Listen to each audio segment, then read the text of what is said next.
Baik, Assalamualaikum warahmatullahi wabarakatuh. Saya Hana Hoiriah dengan NIM 242011432007.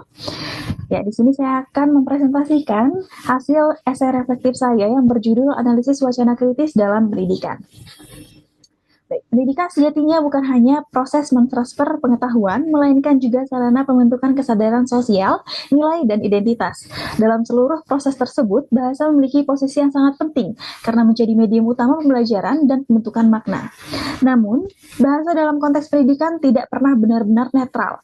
Bahasa selalu berkaitan dengan ideologi, kepentingan, dan relasi kekuasaan tertentu. Oleh sebab itu, analisis wacana kritis atau AWK menjadi pendekatan penting untuk memahami bagaimana bahasa bekerja dalam membangun atau menantang struktur sosial yang ada.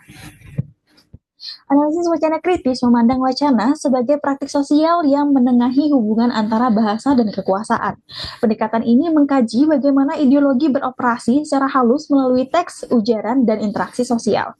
Tokoh-tokoh seperti Norman Fairclough dan Van Dijk, Ruth Wodak, Michael Foucault, dan Sarah Mills berkontribusi besar terhadap teori ini. Fairclough menegaskan bahwa bahasa merupakan alat yang digunakan untuk memproduksi dan mereproduksi relasi sosial. Van Dijk melihat ideologi sebagai sistem kognitif yang terbentuk melalui struktur wacana, sementara itu Foucault menjelaskan bahwa kekuasaan dan pengetahuan saling membentuk dan menentukan siapa yang berhak berbicara, serta apa yang dianggap benar. Dalam pendidikan, kesadaran terhadap dimensi kritis bahasa menjadi hal yang sangat penting. Buku teks, kebijakan kurikulum, dan interaksi antara guru dan siswa bukan hanya menyampaikan pengetahuan, tetapi juga membentuk cara berpikir, nilai, dan pandangan terhadap dunia. Baik, bahasa dalam pendidikan memiliki dua peran utama, yaitu sebagai alat komunikasi dan sebagai mekanisme ideologis. Setiap ujaran di ruang kelas, setiap teks dalam buku pelajaran, bahkan setiap kebijakan kurikulum merepresentasikan sistem nilai terbaru. Fairclough menjelaskan bahwa wacana bersifat dialektis, artinya bahasa tidak hanya mencerminkan realitas sosial, tetapi juga membentuknya.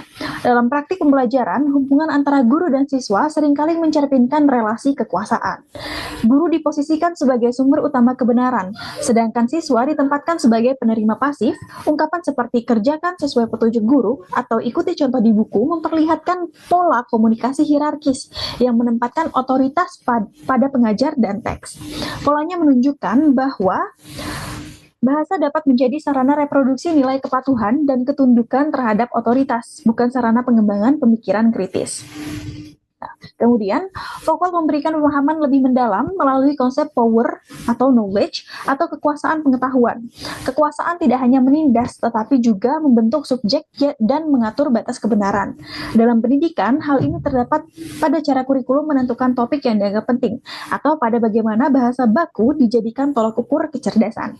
Dengan demikian, wacana pendidikan berfungsi sebagai alat produksi pengetahuan sekaligus sebagai mekanisme pengendalian sosial.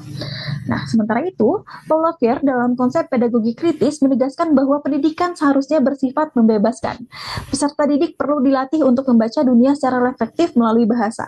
Pandangan ini sejalan dengan tujuan analisis wacana kritis, yaitu membangkitkan kesadaran terhadap ideologi yang tersembunyi di balik bahasa. Melalui literasi kritis, peserta didik tidak hanya menjadi penerima informasi, tetapi juga produsen makna yang aktif dan sadar terhadap posisi sosialnya.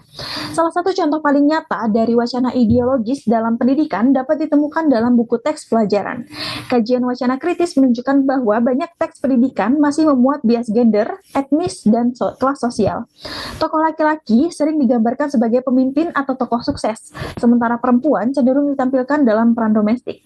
Sarah Mills menjelaskan bahwa struktur bahasa memiliki kecenderungan untuk menempatkan perempuan sebagai objek, bukan sebagai subjek.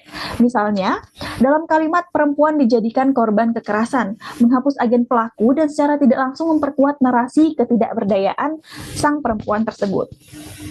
Nah, bias semacam ini tidak hanya muncul dalam teks, tapi juga dalam proses pembelajaran. Ketika contoh kalimat atau situasi yang diberikan selalu menegaskan peran tradisional perempuan.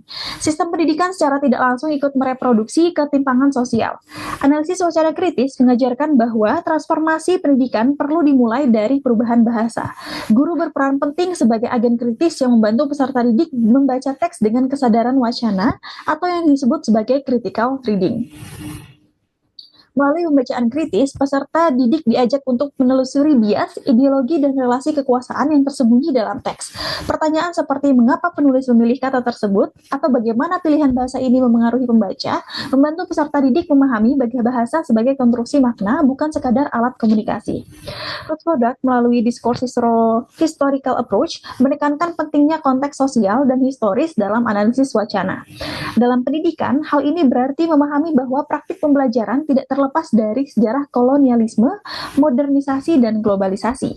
Misalnya, dominasi bahasa Inggris dalam pendidikan tinggi di Indonesia dapat dibaca sebagai bentuk hegemoni budaya dan ekonomi yang menempatkan bahasa lokal pada posisi yang lebih rendah.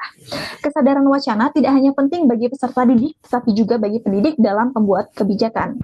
Bahasa yang digunakan dalam dokumen kurikulum menentukan arah pembentukan karakter bangsa. Ketika kurikulum hanya menekankan kepatuhan terhadap aturan tanpa menumbuhkan kemampuan berpikir kritis, pendidikan beresiko menghasilkan generasi yang patuh tetapi tidak reflektif. Analisis wacana kritis membantu mengungkapkan ketimpangan tersebut dengan menelaah struktur kebahasaan dalam kebijakan pendidikan. Dari sisi pedagogis, penerapan AWK menuntut pergeseran peran guru dari penyampai informasi menjadi fasilitator kesadaran kritis. Interaksi di ruang kelas perlu bersifat dialogis agar siswa memiliki ruang untuk berpendapat dan menafsirkan makna. Pernyataan reflektif, diskusi terbuka, dan analisis teks kontekstual menjadi sarana untuk membangun kesadaran tersebut. Nah, baik.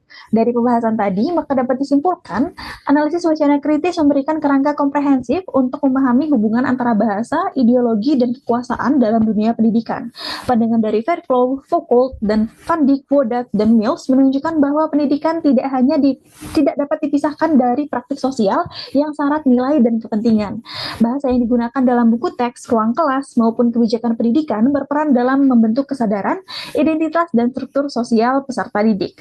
Melalui penerapan pendekatan kritis, pendidikan dapat diarahkan menjadi lebih reflektif, partisipatif, dan emansipatoris. Literasi kritis membantu peserta didik memahami bahwa setiap teks mengandung posisi sosial tertentu, sehingga mampu membaca dunia dengan lebih adil. Transformasi pendidikan seharusnya tidak hanya terletak pada perubahan kurikulum atau metode pengajaran, tetapi juga pada kesadaran terhadap bahasa yang digunakan. Bahasa, ketika disadari kekuatannya, dapat menjadi alat pembebasan, bukan penindasan. Baik, mungkin itu saja yang dapat saya sampaikan. Terima kasih atas perhatiannya. Wassalamualaikum warahmatullahi wabarakatuh.